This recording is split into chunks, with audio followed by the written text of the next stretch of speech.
Alam mo ba kung ano yung pinakamahirap na part ng mga content creator? Yung tipong pagising mo sa umaga, mag-iisip ka ng mga content mo. Yung tipong wala ka nang maisip dahil na-content na ng karamihan. Diyan na yung part na mag-iisip ka na ng mabuti kung itutuloy mo pa ba or hindi na. Kasi ang pagiging content creator, hindi naman required na gumawa ka ng content everyday.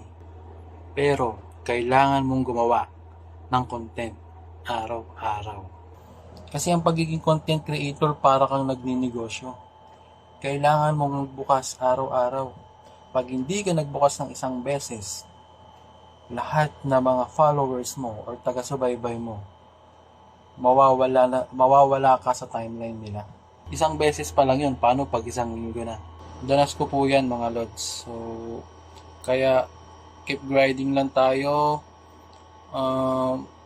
Pwedeng magpahinga, wag lang hihinto. Diba? Lalo na't nakikita mo na lahat ng kasabayan mo o iba sa mga kasabayan mo kumikita na ng malaki. Ibig sabihin, kung nagawa nila, magagawa mo din.